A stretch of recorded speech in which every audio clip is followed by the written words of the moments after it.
There are people whose backs are straight, whose skin is smooth, whose lives look young from the outside.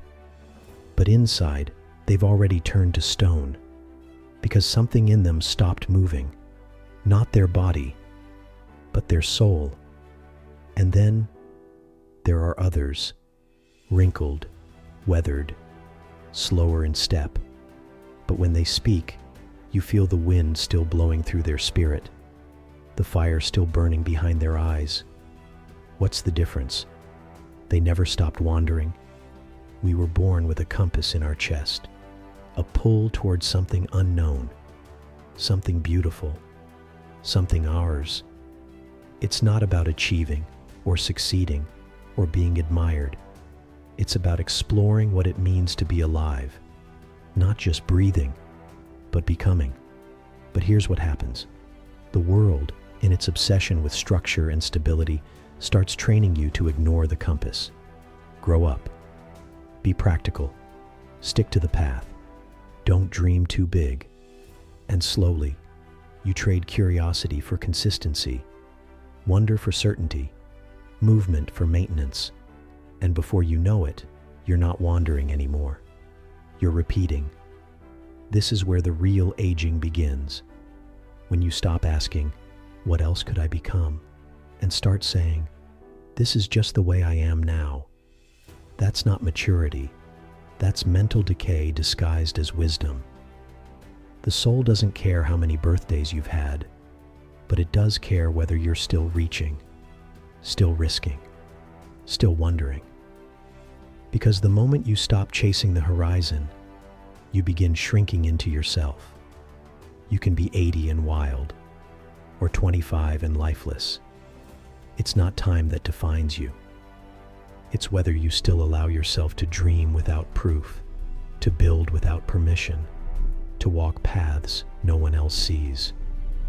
Real youth has nothing to do with smooth skin and everything to do with a restless soul. Think about this. When was the last time you said, I have no idea how this will work, but I'm doing it anyway? When was the last time you didn't wait for a guarantee before taking a step? That's where vitality lives. In the unknown. In the leap. In the spark of beginning something without knowing how it ends. That's the energy of the soul. Not just surviving, but seeking. It's easy to become a fossil in your own routine. To stop listening to the whisper of what if. To become so familiar with your cage that you call it home. But even stone can crack. Even old roots can bloom. All it takes is movement, a shift, a small rebellion against stagnation. So if you've been feeling heavy lately, not in your body, but in your spirit, if your days feel quiet in the worst way, if your fire feels like smoke, then maybe it's time to wander again, not to find answers, but to feel the wind in your soul again, to remember what it's like to walk without knowing where it leads. That's where youth returns, not as age, but as aliveness.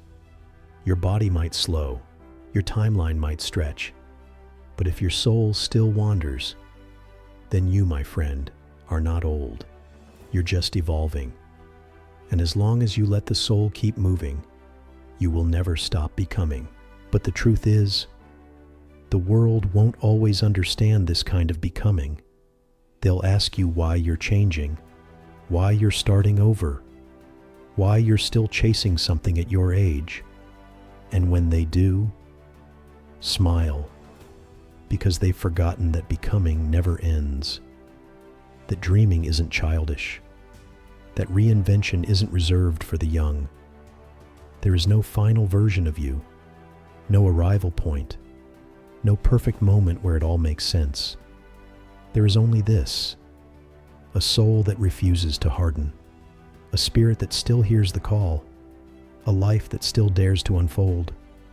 So let others settle, let others shrink, let others talk themselves into smallness. You, keep listening for the pull, keep wandering, keep becoming.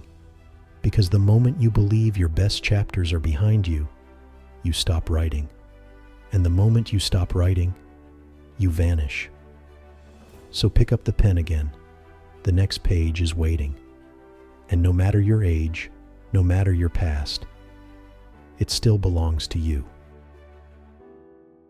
If this made you pause, if you're drawn to deeper truths and quiet strength, then you're in the right place. Like, subscribe, and keep exploring with us. See you in the next one.